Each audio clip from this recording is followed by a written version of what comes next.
जी अस्सलाम वालेकुम। आज का जो टॉपिक है वो फंक्शन ऑफ नेफ्रॉन। बेसिकली जो लास्ट टाइम हमने टॉपिक पढ़ा था वो था स्ट्रक्चर ऑफ नेफ्रॉन, तो आज हम देखेंगे function of nephron. Function of nephron तीन है: प्रेशर फिल्ट्रेशन, रीअब्जॉर्प्शन और लास्ट वन है सेक्रेशन। मतलब कि नेफ्रॉन तीन फंक्शन अदा करता है। पहला प्रेशर फिल्ट्रेशन, एक है रीअब्जॉर्प्शन और एक है सेक्रेशन। तो वन बाय वन करके देखते हैं कि प्रेशर फिल्ट्रेशन क्या होता है, रीअब्जॉर्प्शन क्या होता है और सेक्रेशन क्या होता है। बेसिकली जो प्रेशर फिल्ट्रेशन है ये उस वक्त होता है जब ब्लड पास कर रहा होता है, गुजर रहा होता है ग्लोमेरुलस से। जब ग्लोमेरुलस से ब्लड पास कर रहा होता है उस दौरान ये फिल्टर्ड होता है, और फिल्टर होने के बाद सारा का सारा वेस्ट मटेरियल चला जाता है बॉम एंड कैप्सूल के अंदर। मतलब कि बॉम एंड कैप्सूल के अंदर सारा का सारा वेस्ट मटेरियल चला जाता है जब ब्लड कहां से गुजर रहा होता है, ग्लोमेरुलस से गुजर रहा होता है। अब यहां पे सबसे मेन बात यह है कि ये फिल्टर कैसे होता है, ग्लोमेरुलस के अंदर ये कैसे फिल्टर हो जाता है ब्लड, सारा वेस्ट मटेरियल बॉम एंड कैप्सूल के अंदर कैसे चला जाता है। इसकी क्या रीजन है?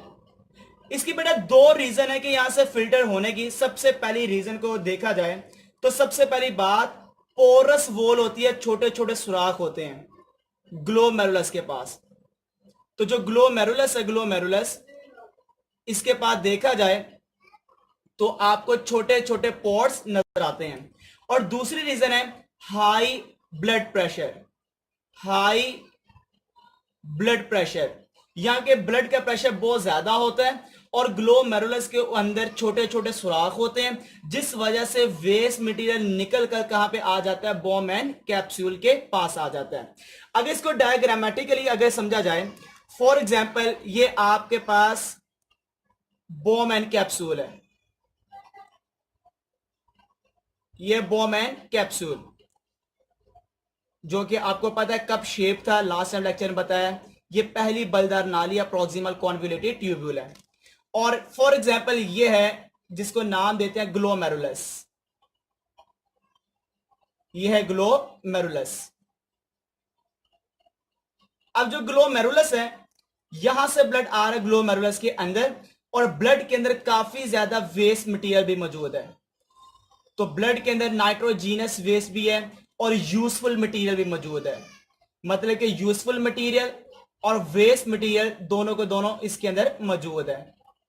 अब देखा जाए ये सारा का सारा वेस्ट मटेरियल और यूजफुल मटेरियल जो ब्लड के अंदर मौजूद है, इतना ज्यादा ब्लड प्रेशर की वजह से इस सारे के सारे मटेरियल के ऊपर प्रेशर पड़ता है, और प्रेशर पड़ने की वजह से ये इन छोटे छोटे सुराखों के जरिए से डिफ्यूज कर जाता है ग्लोमेरुलस के अंदर, और ग्लोमेरुलस कह रहा हूं बॉम एंड कैप्सूल के अंदर। और जब बॉम एंड कैप्सूल के अंदर आ जाता है, बाकी जितना भी बच जाता है ग्लोमेरुलस के अंदर वो सारा का सारा क्लीन ब्लड होता है। तो साफ ब्लड, जो क्लीन ब्लड है, वो इस लेवल पे नजर आता है। इस लेवल पे क्यों नजर आता है? क्योंकि आप देख सकते हैं, पहली तो बात ग्लोमेरुलस के ऊपर छोटे छोटे सुराख होते हैं। दूसरी बात, यहां पे ब्लड प्रेशर बहुत ज्यादा है, जिस वजह से सारा वेस्ट मटेरियल निकल कर यहां पर आ जाता है। कुछ यूजफुल मटेरियल भी इसके पास आ जाता है। अब दो तीन पॉइंट आपने लाजमी याद रखने, किताब में बताया नहीं कि पंजाब टेक्स्ट बुक में, मगर आपको याद होना चाहिए। ये जो पोर्स है, पोर्स जो आपको ग्लोमेरुलस के ऊपर नजर आते हैं, ये 10 नैनोमीटर इसका साइज होता है। 10 नैनोमीटर इसका साइज होता है। अब 10 नैनोमीटर का मतलब कि यहां से RBC cell, red blood cell नहीं गुजर सकता क्योंकि उसका साइज बड़ा है। इसमें से प्रोटीन बाहर नहीं निकल सकती क्योंकि उसका साइज बड़ा है। मतलब कि 10 नैनोमीटर से जितनी छोटी चीजें होंगी वो सारी की सारी निकलकर इस जगह पर आगे, जिसका नाम है बॉम एंड कैप्सूल के अंदर। जब ये इसके अंदर आ जाती हैं तो हम इसको नाम दे देते हैं, ये ग्लोमेरुलर फिल्ट्रेट है। ग्लोमेरुलर फिल्ट्रेट कहलाता है। तो यहां पे हमारे पास दूसरी डेफिनेशन आ गई कि ग्लोमेरुलर फिल्ट्रेट क्या होता है। अगर मैं कहता हूं फिल्ट्रेट, जितना भी फिल्ट्रेट होगा, फिल्ट्रेट अपीयरिंग, जितना भी फिल्ट्रेट होगा, फिल्ट्रेट अपीयरिंग, जो अपीयर होता है इन बॉम एंड कैप्सूल। तो जो बॉम एंड कैप्सूल के अंदर आपको फिल्ट्रेट नजर आता है जो फिल्टर होकर आ चुका है, हम उसको नाम देते हैं, they are called glomerular filtrate कहलाता है। जीएफ का नाम ग्लोमेरुलर फिल्ट्रेट, जीएफ वो वाली नहीं, ग्लोमेरुलर फिल्ट्रेट का मतलब फिल्ट्रेट जो अपीयर होता है बोमैन कैप्सूल के अंदर, वो ग्लोमेरुलर फिल्ट्रेट कहलाता है। जिसमें आप देख सकते हैं ग्लूकोज भी हो सकते हैं जो कि फिल्टर होके उसके अंदर जा चुके हैं, ग्लूकोज भी हो सकते हैं जो कि यहां पे आ चुके हैं। इसी के साथ सॉल्ट्स भी हो सकते हैं, और सॉल्ट के साथ साथ इसके अंदर आपको नजर आ सकते हैं अमाइनो एसिड, क्योंकि सबका साइज छोटा होता है। कितना छोटा होता है? 10 नैनोमीटर से स्मॉल होता है, जिससे ये निकल कर यहां पर आ जाते हैं। और सबसे इंपॉर्टेंट चीज, नाइट्रोजीनस वेस्ट भी इस तरह फिल्टर होकर इसके अंदर आ जाती है, जिसका नाम है बोमैन कैप्सूल। यहां पर प्रेशर फिल्ट्रेशन की वजह से जितना मटेरियल बोमैन कैप्सूल में आ चुका है वो आगे की तरफ मूव करेगा। अब आपको पता है इसमें यूजफुल मटेरियल भी है और नाइट्रोजीनस वेस्ट भी है। अब जितना भी यूजफुल मटेरियल होगा, ग्लूकोज, अमाइनो एसिड और सॉल्ट्स, इस सब को दोबारा रीअब्सॉर्ब कर लिया जाएगा। ये दूसरा फंक्शन है नेफ्रॉन का, रीअब्सॉर्प्शन। तो अब हम देखते हैं कि रीअब्सॉर्प्शन किसकी होती है और कहां पर होती है। तो मेरा अगला फंक्शन जो कि मैंने डिस्कस करना हुआ है रीअब्सॉर्प्शन। बेसिकली यहां पर रीअब्सॉर्ब हो जाता है जितना भी material, reabsorb of useful material, जितना भी यूजफुल मटेरियल है वो सारा का सारा रीअब्सॉर्ब हो जाता है।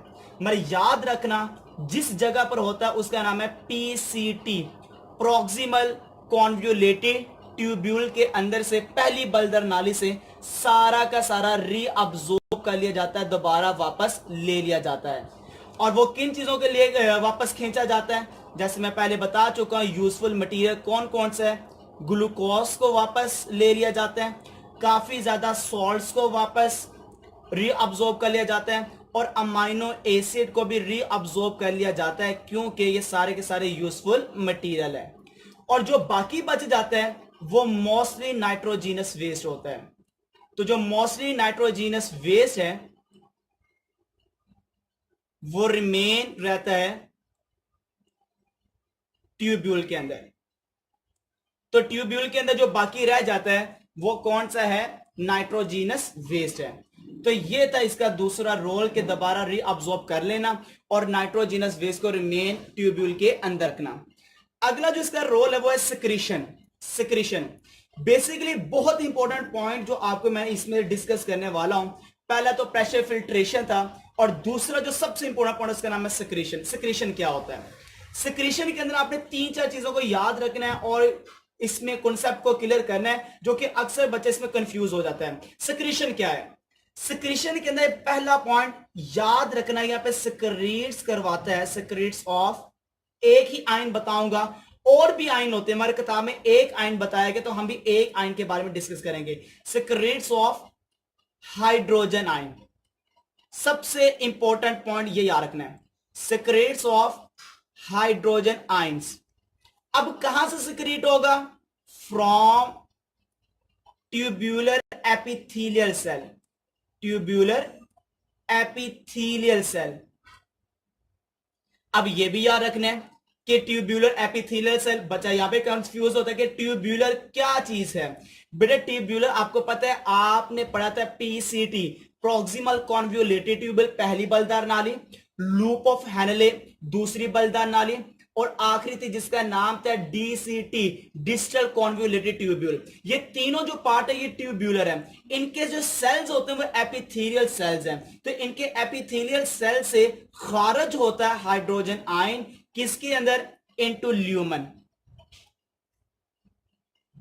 कहां पर खारिज होगा? ल्यूमन के अंदर। जैसे ये आपको पता है, ये आपके पास एक नाली है, पहली बलदा नाली, ये आ गया जिसका नाम है लूप ऑफ हेनले, और इसके बाद ये आ गया डिस्टल कॉन्वोल्यूटेड ट्यूब्यूल। यहां से आप कह सकते हैं आयंस खारिज हो सकता है, यहां से कह सकते हैं, यहां से कह सकते हैं, मगर मोस्टली जो खारिज होता है वो यहां से होता है जिसका नाम है लूप ऑफ हेनले। ये याद रखना, सबसे ज्यादा मेजॉरिटी तौर पे जो इन्वॉल्व होता है सिक्रीशन में लूप ऑफ हेनले है। ये जो खाली जगह अंदर वाली, ये खाली जगह, ये खाली जगह, इस खाली जगह कहते हैं ल्यूमन। तो ल्यूमन के अंदर लूप ऑफ हेनले, पीसीटी या डीसीटी के एपिथेलियल सेल खारिज करते हैं हाइड्रोजन आयंस को, इसको कहते हैं सिक्रीशन। अब हाइड्रोजन आयन को क्यों सिक्रीट करते हैं, इसकी रीजन क्या है? ब्लड से हाइड्रोजन आयंस लेकर क्यों खारिज कर देते हैं? बेटा इसकी मेन रीजन ये है ताकि मेंटेन ऑफ ब्लड पीएच।